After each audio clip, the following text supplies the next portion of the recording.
परत शेवटच्या क्षणी आपल्याला असं वाटलं नाही पाहिजे की यार आपली ही गोष्ट राहून गेली.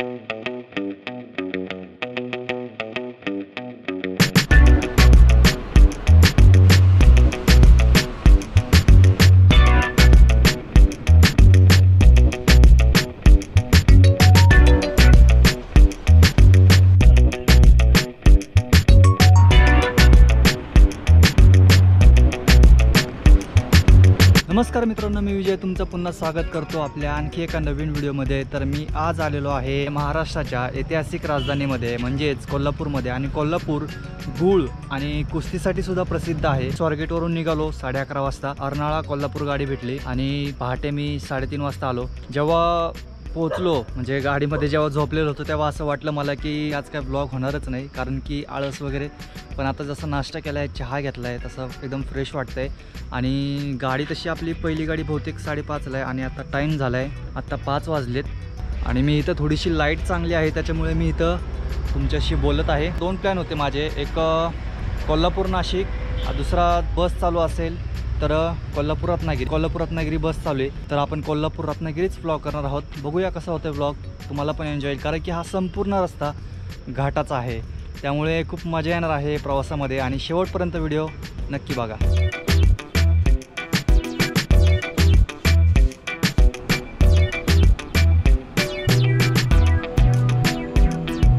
आता एक जी पहिली गाडी होती ती होती कोल्हापूर गणपतीपुळे, म्हणजे 5:30ची ती सगळ्यात पहिल्यांदा गाडी लागते. ती गाडी मी सोडलेली, कारण आलो बसलो गाडीमध्ये तर तो काय ब्लॉगमध्ये मजा येणार नाही.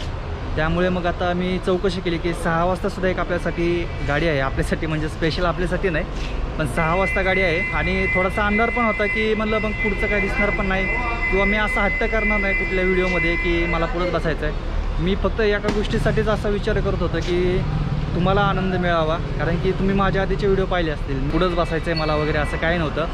पण मला फक्त असं वाटत होतं की तुम्हाला पुढचा सीन जास्त आवडतो आहे, त्यामुळे मी म्हणजे पुढचं कॅबिन राईड जास्त करत होतो. जेवढं जास्त आपलं कॉन्टॅक्ट म्हणजे जे बोलणं असेल किंवा जी माहिती असेल ती आपण देणार आहोत. मी काय एकदम प्रो ब्लॉगर नाही आहे, मी पण आत्ताच सुरुवात केलेली.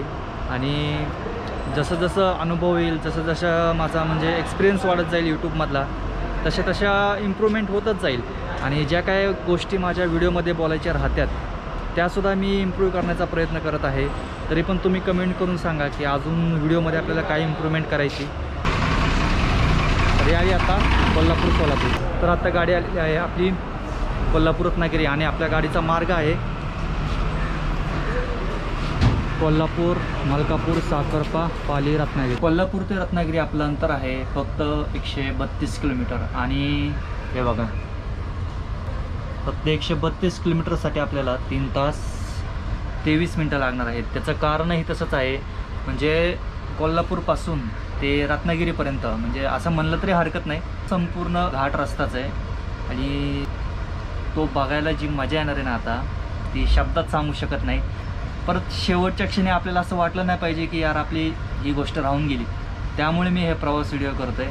माझा काही उद्देश नव्हता की मला यूट्यूबमधनं पैसे कमवायचे आहेत वगैरे असं. मी ह्यातून कधी यूट्यूब चालू केलंच नाही आहे. मी फक्त माझी आवड आणि जे कुठं मी प्रवास करतो आहे ती आठवण राहावी म्हणून मी हे व्हिडिओ तयार करत होतो.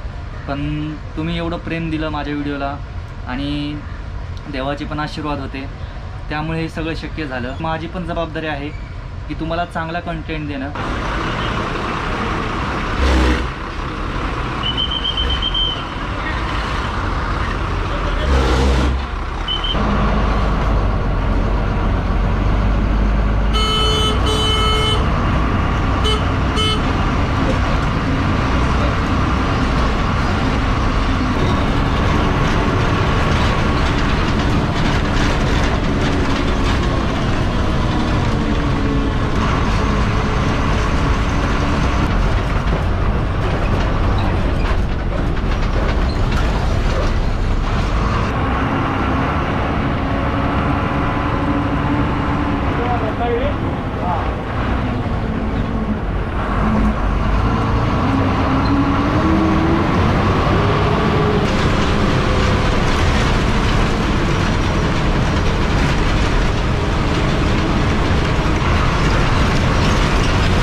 आत्ता आलेलो आहोत आपण मलकापूरमध्ये. आता हे एक 5 मिनटाचा स्टॉप आहे आपलं. सध्या बघायला गेलं तर हॉटेल्स वगैरे म्हणजे जे एस टीचं उपहारगृह आहे ते सुद्धा बंदच आहे. आपण जो आज प्रवास करत आहे तो प्रवास करत आहे आपण नॅशनल हायवे 166वरती. हा नॅशनल हायवे 66चा उपमार्ग आहे आणि याची संपूर्ण लांबी हा रत्नागिरीपासून कोल्हापूर, सांगली, परत मिरज आणि सोलापूर असा कनेक्ट होतो. याची संपूर्ण लांबी आहे साधारण 365 किलोमीटर. अगोदर जेव्हा मी यायचो ना म्हणजे रत्नागिरी साईडला, तेव्हा खूप म्हणजे एवढं भारी वाटायचं. हे सगळे हॉटेल्स वगैरे चालू असायची. इथं गाडी एक 10-15 मिनटं थांबायची, परत मग खायला वगैरे घ्यायचं आणि परत मग जो घाट आहे तो एन्जॉय करायचा. पण आता बघा ना, कधी ही परिस्थिती पुन्हा एकदा नॉर्मल होती आणि सगळं म्हणजे व्यवस्थित होईल तेव्हा लवकर चालू कर रे सगळं व्यवस्थित.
आलो आहे आपण साखरपामध्ये आणि साधारण टाईम झाला आहे 7:48.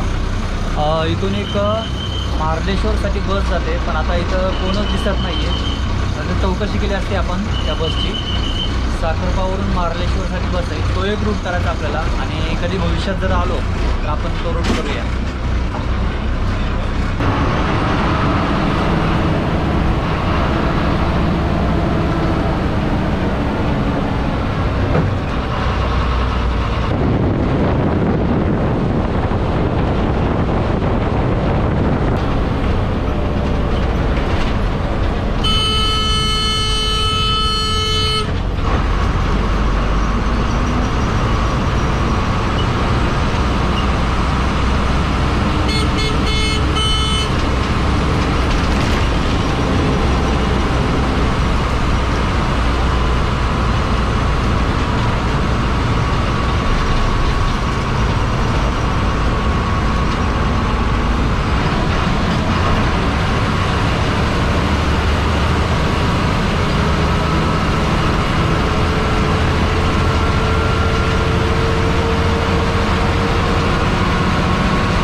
आता आपण आलेलो आहोत पालीमध्ये आणि साधारण फक्त 25 का 30 किलोमीटर अंतर राहिलं असेल आणि भूक पण लागली आहे कारण की फक्त पोहे आणि चहावरतीच आहे आणि मध्ये वाटलं मला साखरपामध्ये स्टॉप होईल पण काय तिथं पण काही नव्हतं त्यामुळे आता डायरेक्ट रत्नागिरीमध्ये गेल्यावरती खायला भेटेल असं वाटतं मला. आता बघूया किती वेळ लागतो अजून आपल्याला पोहोचायला आणि तिथून पुढं अजून एक आपली जर्नी म्हणजे आपला प्रवास सुरू होणार आहे तो आरेवारे मार्गे आपण गणपतीपुळेला जाणार आहोत.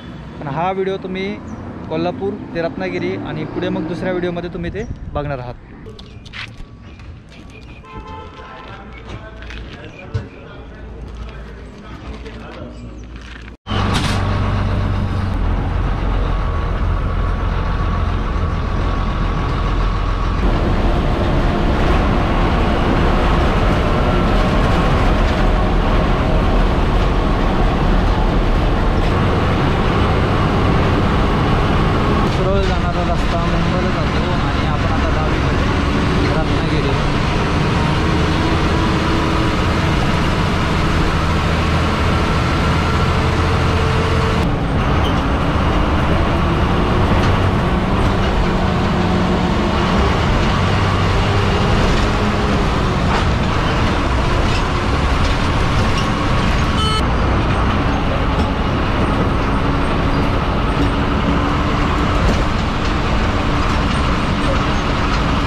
तर आलो आहोत आपण आता आपलं शेवटचा स्टॉप म्हणजेच समाजसेवकांचा जिल्हा रत्नागिरीमध्ये.